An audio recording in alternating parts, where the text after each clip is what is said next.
What is poppin' YouTube? Warstu here with a video on the future of Marvel and the X-Men. Kevin Feige recently made some very interesting comments about when the X-Men are coming, or more specifically, when they're not coming. So, if you are new to the channel, make sure to subscribe to never miss any of the content. We are currently giving away tickets for Avengers 4 or Avengers EndGame, if you call it that. So all you got to do is subscribe to the channel with notifications on and let me know down below what is your favorite moment from any of the TV spots or trailers that we've had for Avengers 4. So as we know now, the Fox Disney acquisition has been cleared. They 100% own the properties now.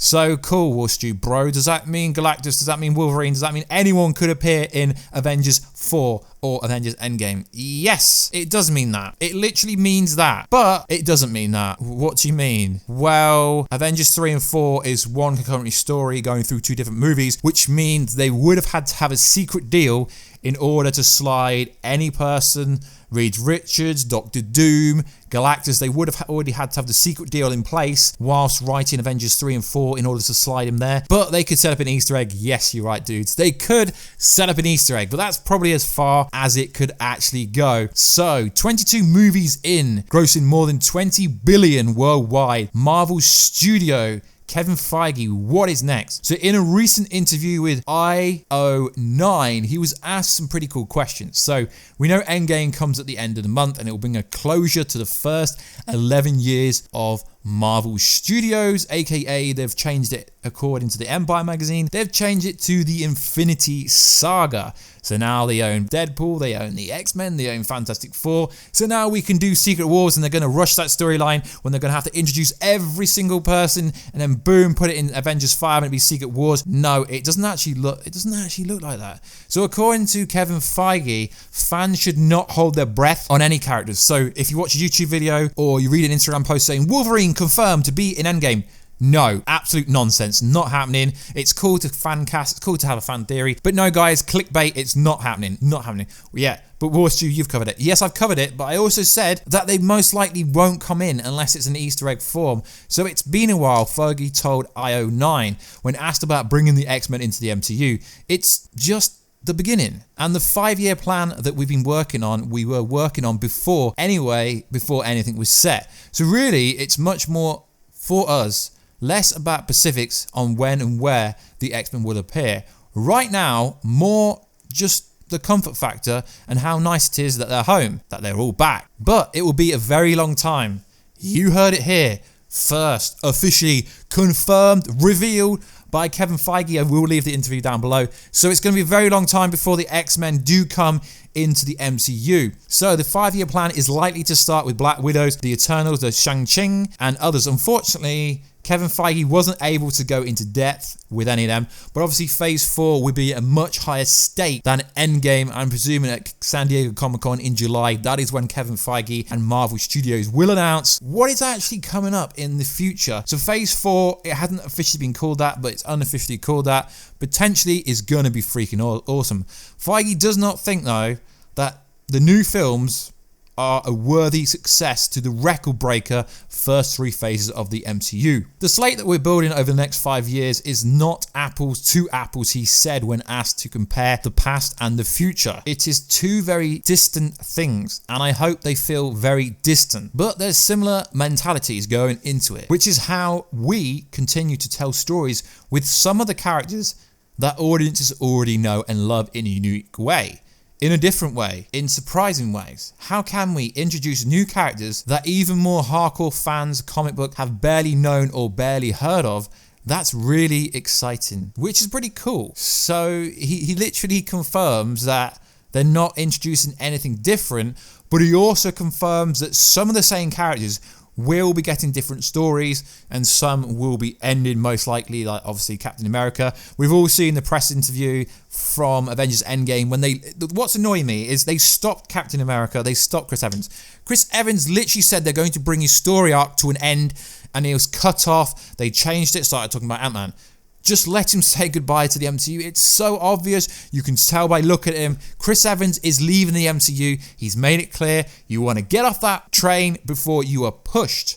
He's publicly said it multiple times. Yes, it does not mean he's gonna die, but it is the end of Captain America's arc. So Marvel, just let him say goodbye properly. I mean, it's ridiculous. I mean, even on the Jimmy Kimmel show last night, they wouldn't even let Scarlett Johansson talk about the Black Widow movie, even though we're having casting news about they're starting to shoot in 2 months. They're like, what movie? What movie? I mean, Marvel, I get it. You don't want to ruin EndGame, but the Black Widow movie is going to be set in the year 2000 with a Y2K bug that never really happened, realistically, so they can talk about it. So if you read between the lines, we've got such movies as Black Widow, Black Panther 2, Guardians of the Galaxy Volume 3, awesome. Now we've got James Gunn back. Doctor Strange 2, which will most likely fit the first part. Then we've got other properties, new ones. The Eternals movie with Angelina Jolie being casted or kind of unofficially casted. She's in talks. She most likely will play the lead. Some people don't think she's going to play the lead, but you just have to look at how old Robert Downey Jr. was, how old Paul Rudd was, etc. You can be 40 plus in the MCU and take a lead, which is interesting. And then we've got Ching Chang, which it will be the first kind of martial arts, I guess you could say, person who will have a movie, so that's going to be very different. Which none of the films, however, include the X-Men characters, so none of them films realistically you could introduce the X-Men. Now Black Panther 2, we've said this multiple times, that with the Storm relationship with T'Challa, Black Panther, yes, they could do that if they wanted to, but I don't think Kevin Feige is lying. Disney, Marvel is worth so much money, he doesn't need to lie about when the X-Men are coming in. I've had some people go, yeah, but he's saying that because he doesn't want to ruin the fact that Galactus and Wolverine are going to appear in this movie. No, he's saying that because this is literally what he's saying. And also, yes, I know there was the thing at CinemaCon when they had Wolverine and Black Panther linked together. I think it was more of a cheeky tease. Although he says there's nothing planned, they could throw a cameo role somewhere, but they're not in any rush. They don't need to be in any rush. It's important to remember that while Kevin Feige is saying the X-Men aren't going to be around for a while, Thanos was introduced back in 2012, years before his full impact was felt in Avengers EndGame and also Avengers Infinity War. And when Marvel's Spider-Man deal with Spider-Man, the entire course of Captain America Civil War changed very quickly. At least in filmmaking terms, Marvel has been known to make wild, pivotal roles changes. So yeah, realistically, although he said that, yeah, sure guys, we could get someone in, but I don't think they're randomly going to throw Wolverine or a random like Reed Richards or anyone from the Fantastic Four randomly in EndGame, because they don't need to. I mean, yes, it's going to be Easter egg central, like Comedy Central. It's going to be Easter egg central, but this is realistically the most factual evidence we've got that the X-Men are not going to appear in EndGame, and the 5-year plan from what they can tell us, because obviously they said they're going to tell us the full plan after Spider-Man Far From Home, which Spider-Man Far From Home, for the general audience that doesn't really watch videos like this or doesn't really keep up with stuff, Far From Home doesn't really make any sense, because I've had a bunch of people like, yeah, but how's Nick Fury in it? How's Maria Hill in it? How is Spider-Man in it when they were all dusted at the end of Infinity War? So yeah, it's a bit of a PR nightmare for Sony, because obviously it's made by Marvel, but Sony distribute it, Sony fund it. So it will be a PR nightmare. That's probably why it would be stupid to get a second trailer before EndGame comes out. I mean, the perfect time to drop a second trailer for Spider-Man Far From Home would have to be after EndGame. Obviously, EndGame comes out at the end of April. So the second trailer should come out anytime towards the start to end of May. So then it gives people time to understand how, if Spider-Man does come back, obviously he's going to come back, how he actually comes back. But it is interesting because X-Men, Wolverine, Galactus, all the kind of, I guess you could say, Fox properties, Deadpool appearing in EndGame is such hot property, such kind of trendy stuff on YouTube, on Google Trends, on stuff like that. They're really trendy. People really want him there, which is fan casting. But when you got someone like Kevin Feige going, no, it's not going to happen, we're not rushing anything, we've already got a 5-year plan, they don't include it, which I can understand why, because they've already broke box office without any of the X-Men, Fantastic Four and Deadpool. Do they really need them characters? No. But they do have them characters, so it's going to be fantastic.